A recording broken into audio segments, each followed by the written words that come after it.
vamos conversar com a advogada, professora universitária, escritora e anticandidata ao Supremo Tribunal Federal, Soraya Mendes. Bom dia, Soraya. Acho que está no mudo, Bom, Soraya. bom dia, Glauco. Bom dia a todos, bom dia a todas. Soraya, eu queria primeiro que você começasse falando a respeito de como nasceu a ideia da anticandidatura, que é uma iniciativa que faz parte de uma campanha envolvendo muitos movimentos e entidades importantes da sociedade civil. Glauco, para que a gente comece a entender a dimensão dessa campanha hoje e da abrangência dela na sociedade civil, o primeiro lugar de onde ela surge é realmente da esfera pública jurídica, a partir das suas forças democráticas. Então, a Associação Brasileira de Juristas pela Democracia, a Associação de Juízes para a Democracia, o coletivo de defensoras e defensores públicos para a democracia também, o Policiais Antifascistas, o Transforma MP, o IPEATRA, além de outras entidades, tais como a ADJC, Associação de Advogadas e Advogados para a Justiça, Cidadania e Democracia, se reuniram e entenderam a necessidade de fazer não só um contraponto, mas uma discussão a profundo a respeito dos critérios que são utilizados e do mecanismo mesmo que é utilizado para a nomeação de ministros e ministras do Supremo Tribunal Federal.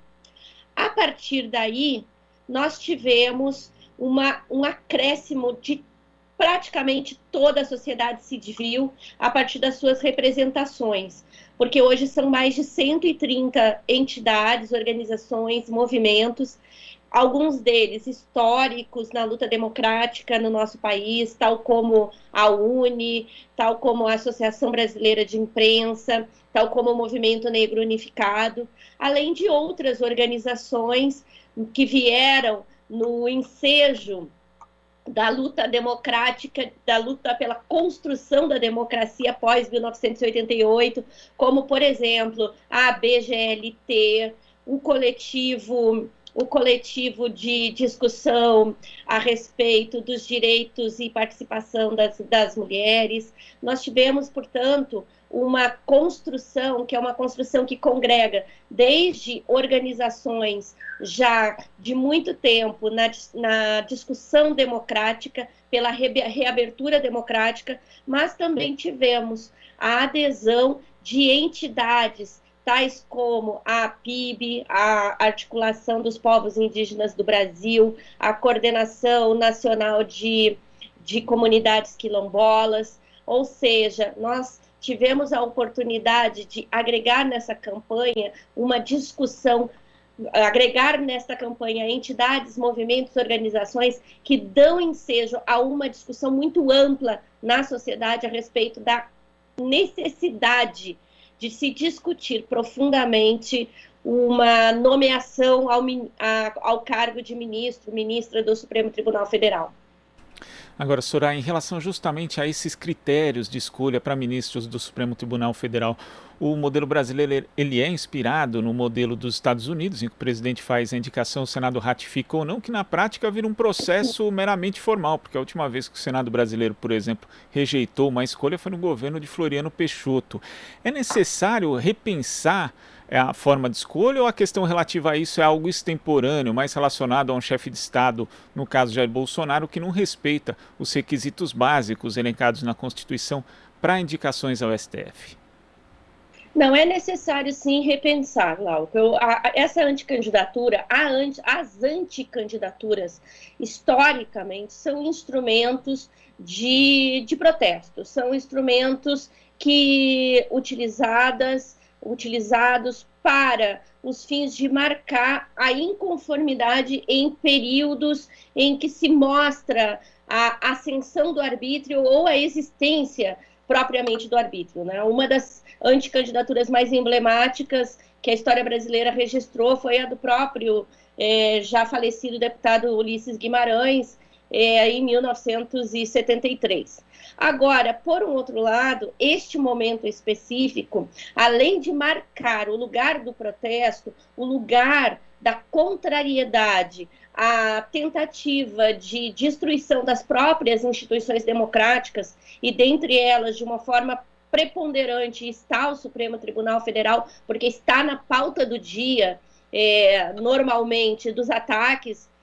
que são desferidos contra as instituições democráticas, está também uma rediscussão a respeito do que significa a ocupação de um lugar no Supremo Tribunal Federal, menos por quem indica, mas mais pela razão de ser e pela substância do próprio ato. Isso é o que a gente vai chamar de democracia substantiva. Isso é superar o mero cumprimento de formalidades. A Constituição determina que haja uma indicação de parte do presidente da República, que esta indicação cumpra requisitos que são requisitos ditos em relação à ilibada conduta, ao notório saber jurídico e à idade mínima e máxima. Por um outro lado, compete ao Senado Federal a sabatina e a aprovação desse nome. Esses são requisitos de natureza formal. Agora, mais do que isso, e nós temos exemplos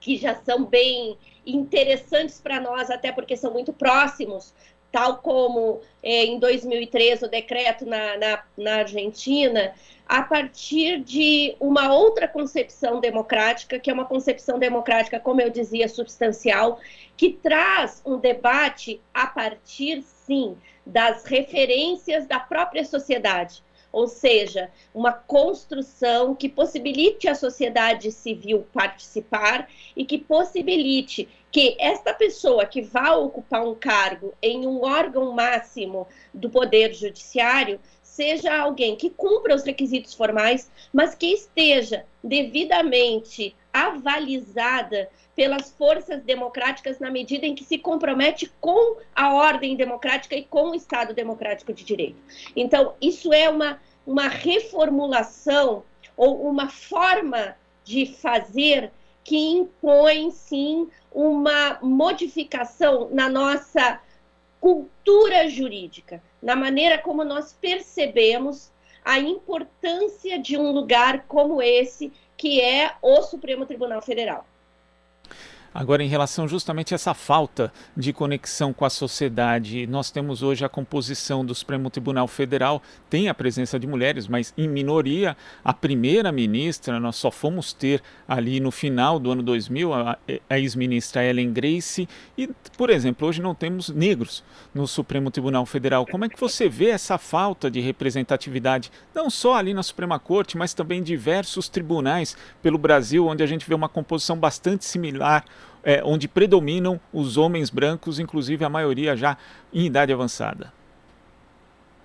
Pois é, Glauco, essa é uma outra questão que essa discussão toda que a anticandidatura trouxe, que esta anticandidatura trouxe, é o fato de que, além de sermos minoritárias na corte, como mulheres, nunca houve uma mulher negra ocupando um cargo de ministra na nossa corte, no Supremo Tribunal Federal. Então, esse é também um dos nortes desta campanha. Ou seja, quando eu recebi o convite de parte destas organizações que citei de início, a AJD, a ABJD, o Transforma MP, o IPEATRA, uma das questões que estava muito posta é que a representatividade democrática importa. Ou seja, nós estamos colocando aqui uma candidatura que é uma candidatura de uma jurista que cumpre, como eu disse anteriormente, os requisitos formais que estão estabelecidos no texto constitucional, mas que, para além desses requisitos formais, tem substancialmente o compromisso com a Constituição, o compromisso com a ordem democrática e é representativa de mulheres negras, de uma camada da sociedade brasileira que não tem espaço e nunca teve espaço neste tribunal. Portanto, isto é de fundamental importância. Nós não podemos deixar de considerar que representatividade importa e importa sim. A falar dos Estados Unidos, como você dizia anteriormente, na sua outra pergunta e utilizando para fins de um outro exemplo, mas é de se lembrar tanto da juíza Sotomayor, quanto antes ainda mesmo da juíza Ginsburg. Ou seja, a necessidade de que nós tenhamos na corte representações que são representações não só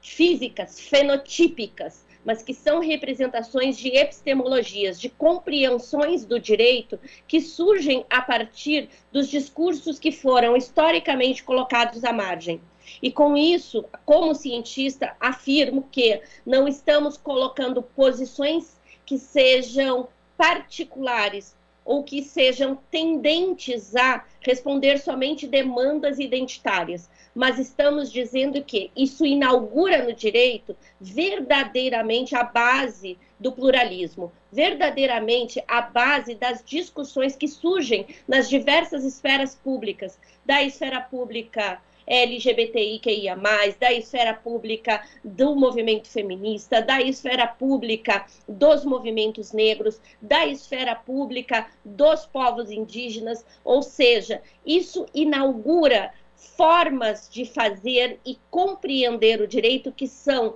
capazes de contribuir para que nós tenhamos cada vez mais um direito que trate de direitos. Parece uma contradição, mas o direito, ao longo da história, constrói-se como um lugar refratário a direitos. E quando nós trazemos uma candidatura como essa, nós trazemos para o debate a discussão a respeito de direitos. Não de uma forma sectária, não de uma forma, entre aspas, ideologizada, mas de uma forma científica, complexa, que demanda, sim, um repensar de práticas, de formas de interpretação, de estruturas mesmo, que não se tem, nas quais não se tem, como você citou, a presença destas grandes camadas que compõem as chamadas, aspas, minorias. Portanto, é fundamental que nós pensemos que não só somos, como mulheres, minoria na corte, mas somos, como mulheres negras, alguém que nunca esteve na corte. E isso traz uma discussão que é muito profunda em termos democráticos e em termos de concepção do próprio direito.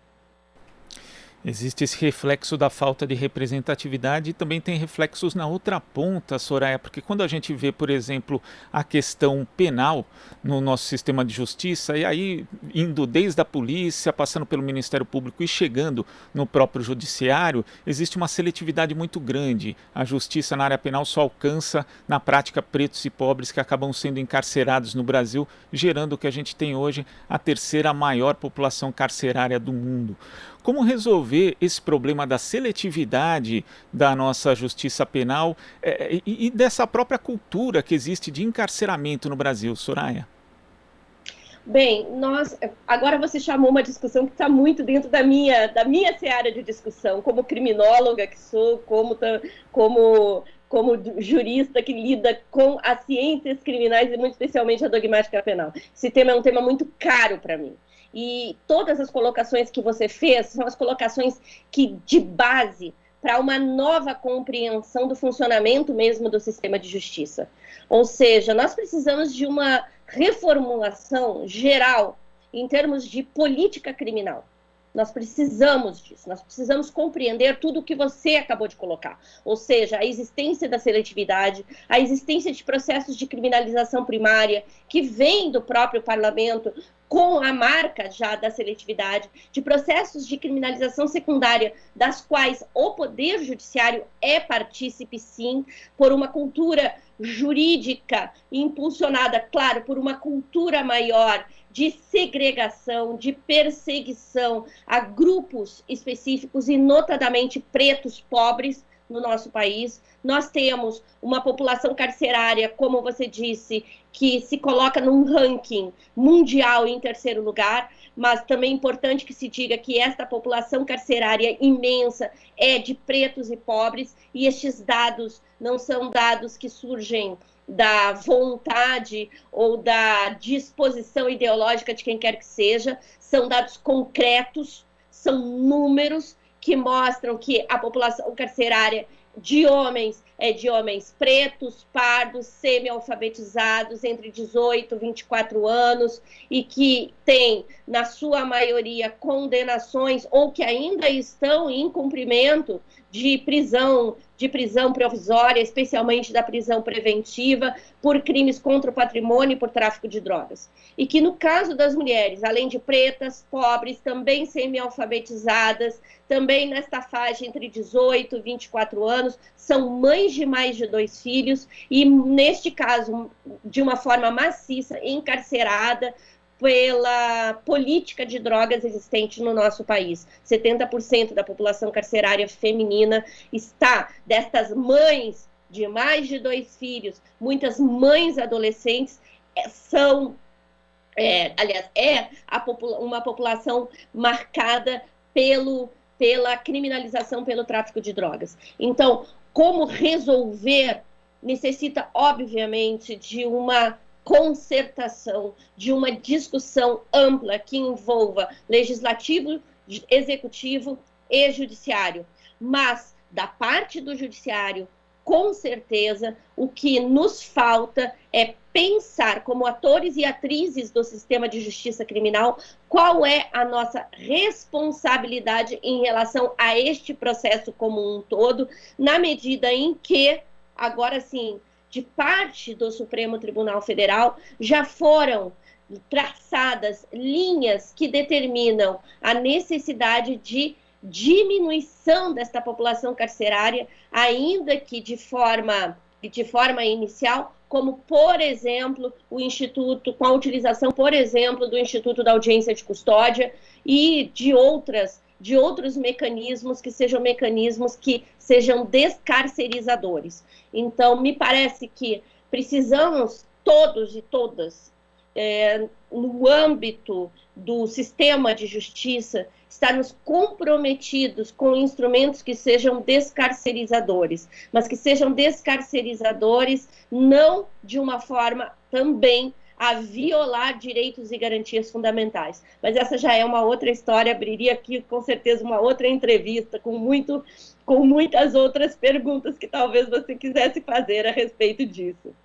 Mas já fica aqui então o convite, Soraya, para você voltar ao nosso programa para falar a respeito disso, que é um problema muito sério, que nem sempre é abordado da forma devida, inclusive pelas nossas instâncias político-partidárias e mesmo pelos movimentos. Queria agradecer demais sua participação aqui, Soraya, e volte mais vezes. Até a próxima.